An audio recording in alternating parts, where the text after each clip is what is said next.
Hello दोस्तों, कैसे हैं आप सब। मैं उम्मीद करता हूँ कि आप सब अच्छे होंगे। तो हम पिछले इतिहास पे जो वीडियो बनाए थे उसमें पिछले पिछले वीडियो में सिंधु घाटी सभ्यता के बारे में पढ़े थे, है ना। तो उसमें सिंधु घाटी सभ्यता के बारे में पढ़े, तो उसी का आगे मैं कंटिन्यू करता हूँ। देखो, सिंधु घाटी सभ्यता में मैं कुछ विशेष पॉइंट बताने वाला हूँ। क्या क्या पॉइंट बताने वाला हूँ कि इन लोग भोजन कौन सा करते थे सिंधु घाटी सभ्यता में। भोजन भोजन करते थे इन लोग शाकाहारी और करते थे मांसाहारी। ये दोनों इन लोग भोजन करते थे। और क्या करते थे, मनोरंजन मनोरंजन के लिए इन लोग करते थे, नृत्य करते थे, नृत्य। और क्या करते थे, संगीत गाते थे और पासा खेलते थे और शिकार करते थे। नृत्य, संगीत, पासा, शिकार, ये चार चीज करते थे। और करते थे, पशु पक्षियों को आपस में लड़ाते थे। पशु पक्षियों को आपस में लड़ाते थे। ठीक है, ये चार चीज इन लोग करते थे मनोरंजन के लिए, पांच चीज। अब उसके बाद मैं बताने वाला हूँ कुछ विशेष पॉइंट। क्या क्या विशेष पॉइंट है कि पहला है कि मात्र सत्तात्मक समाज थी। सत्तात्मक समाज थी, है ना। यानी जो स्त्रियां थी वे अपने परिवार की मुखिया रहती थी, समझो, मात्र सत्तात्मक समाज बोल दिए तो। और उसके बाद है, मात्र सत्तात्मक समाज के बाद है पुरुष जो है इसमें दाढ़ी मूंछ रखना पसंद करते थे। रखना पसंद करते थे इसमें सिंधु घाटी सभ्यता के पुरुष पसंद करते थे। ये हो गया। उसके बाद है, थर्ड पॉइंट है, दाढ़ी मूंछ इन लोग रखना पसंद करते थे। थर्ड पॉइंट है, इन लोग क्या करते थे कि इस सभ्यता को ताम्रयुगीन सभ्यता बोलते हैं, इसलिए तांबे का प्रचलन था। तांबे का प्रचलन था इस युग में। किसका प्रचलन था? तांबे का प्रचलन था, है ना। तांबे का प्रचलन हो गया। उसके बाद इन लोग क्या करते थे, उसके बाद कुछ विशेष पॉइंट है कि कर्म मूलक वर्ण व्यवस्था थी। वर्ण व्यवस्था थी। कर्म मूलक वर्ण व्यवस्था मतलब जैसा काम करो वैसा आपको समाज में नाम दिया जाएगा। जैसे कि कोई भी जाति या कोई भी धर्म का व्यक्ति हो, वो यदि बाल काट रहा है तो उसको हम नहीं बोल देते हैं, उस काल में बोलते थे। अभी तो क्या है, जिसको जो नाई समाज में पैदा हो उसको नाई बोलेंगे, है ना। जो हिंदू में पैदा हो उसके हिंदू बोलेंगे, है ना। और जो जो उसको अभी काम के अनुसार से उसको वर्ण तो उसको डिसाइड नहीं करते, बल्कि वो पैदाइशी जन्म के अनुसार से अभी वर्ण को डिसाइड करते हैं। लेकिन उस समय क्या बोला जाता था कि कर्म के अनुसार जन्म को डिसाइड किया जाता था। जैसा काम कर रहा है उसी के अनुसार उसको जात उसको बना दिया जाता था, है ना, उसको वर्ण बना दिया जाता था। ये हो गया कर्म मूलक वर्ण व्यवस्था, ये बोला गया है। और पांचवा बोला गया है, एक पॉइंट और बोला गया है कि चलो ठीक है, इतना ही पॉइंट ही है ना। उसके बाद ये विशेष पॉइंट हो गया सिंधु घाटी सभ्यता का। अब कुछ अगला पॉइंट और बताने वाला हूँ। क्या बताने वाला हूँ कि इनकी धार्मिक व्यवस्था कैसी थी। धार्मिक व्यवस्था, है ना, ये कैसी थी। देख, ये लोग किसकी किसकी पूजा करते थे? पशु पक्षी की पूजा करते थे। और किसकी पूजा करते थे? प्रकृति की पूजा करते थे। प्रकृति पूजा, पशु पक्षी की पूजा, प्रकृति पूजा। और किसकी पूजा करते थे लोग? लिंग पूजा करते थे। ठीक है। और क्या था इनका?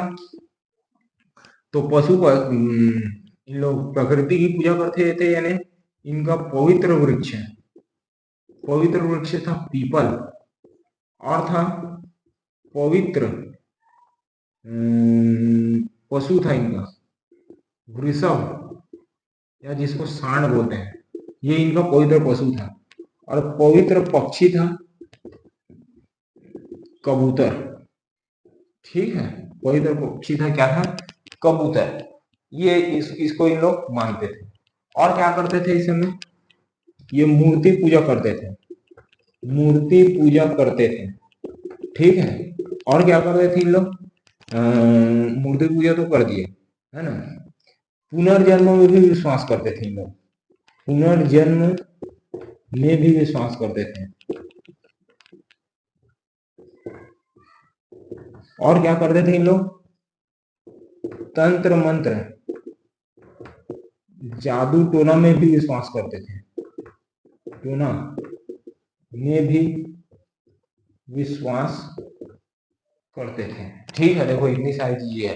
पुनर्जन्म मतलब कम से कम 2500 2350 से पूर्व, उतना साल पहले से आदमी को भरोसा हो गया है कि हमारा पुनर्जन्म होता है, ऐसे करके। अभी भले भरोसा खत्म हो गया है ना, लेकिन पहले भरोसा था कि आदमी का पुनर्जन्म होता है ना। अब क्या कर कुछ दिन बाद ऐसे हो जाएगा कि फिर से भरोसा आएगा, भरोसा खत्म हो गया, पहले भरोसा था। अब धीरे धीरे आदमी का विश्वास खत्म होते जा रहा है, आदमी मॉडर्न होते जा रहा है। उसके बाद फिर से भरोसा है कि हाँ पुनर्जन्म होता है, लेकिन ऐसा नहीं है। किसी को भरोसा रहता है, किसी को नहीं रहता है ना, अपनी अपनी आस्था की बात। चलो, पुनर्जन्म में भी विश्वास कर रहे थे। अब उसके बाद ये हो गया सिंधु घाटी के बारे में। अब इसमें कृषि वगैरह के बारे में पढ़ेंगे, कृषि वगैरह के बारे में क्या पढ़ेंगे? कृषि के बारे में। हम लोग कृषि कैसे करते थे, किस चीज की कृषि करते थे, व्यापार क्या करते थे, है ना, कैसे कैसे व्यापार करते थे, इन सब के बारे में हम पढ़ेंगे। तो कृषि, कृषि के बारे में हम पढ़ेंगे, है ना। तो इनका प्रमुख फसल, फसल कपास, कपास था। ये कपास की खेती करते थे, जिसे यूनानी, यूनान के लोग ना सीडोन कहते थे। क्या कहते थे? सीडोन, जिसे यूनानी सीडोन कहते थे। इसका प्रमुख फसल कपास था, जिसे यूनानी क्या बोलते थे? सीडोन कहते थे। और क्या था? ये 9 प्रकार के फसलों की खेती करते थे। कितने प्रकार के? 9 प्रकार के फसलों की खेती करते थे। आए यहां तक समझ में?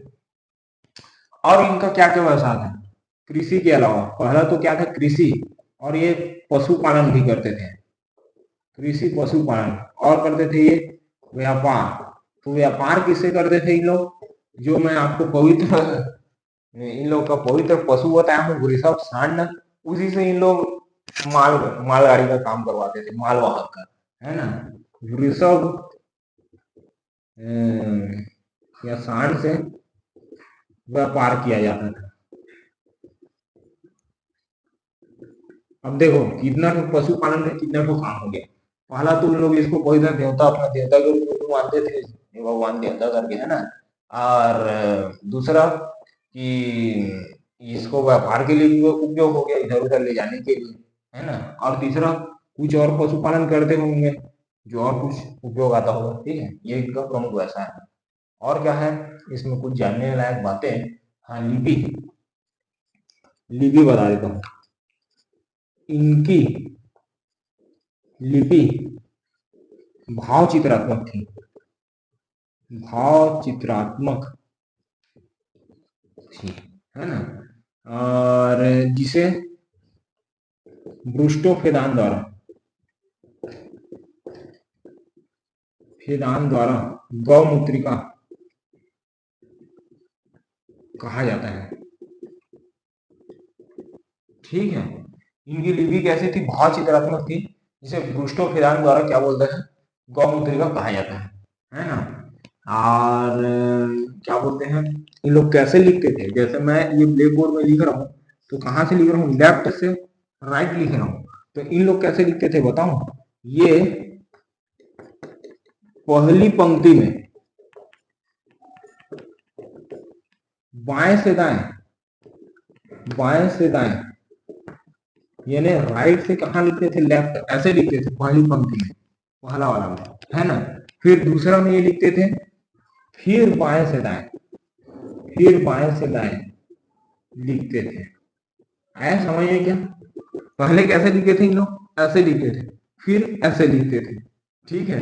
लेकिन इन लोग लिखते थे, लेकिन इसे अभी तक पढ़ा नहीं जा सका है, इसे अभी तक पढ़ा नहीं जा सका है। लिख तो दिए नहीं लोग, लेकिन इसको कोई अभी तक पढ़ नहीं पाया है। आया क्या यहाँ तक समझ में आ गया?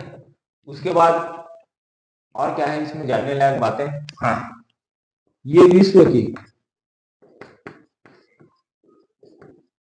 सबसे पुरानी नगर व्यवस्था है, सबसे पुरानी नगर व्यवस्था है ना। और क्या है, इसे ग्रिड प्रणाली भी कहते हैं। कौन सा प्रणाली? ग्रिड प्रणाली भी कहते हैं। आया यहाँ तक समझ में? ठीक है, और देख लेते हम कुछ होगा तो।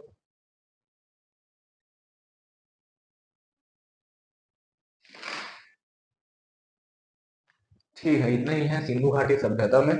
और कुछ जानकारी छोटा मोटा है, कहाँ कहाँ मूर्ति का निकला था, जैसे मोहनजोदड़ो स्थान है, वहां पे नटराज के नृत्य करते हुए मूर्ति वहां से निकली थी, है ना।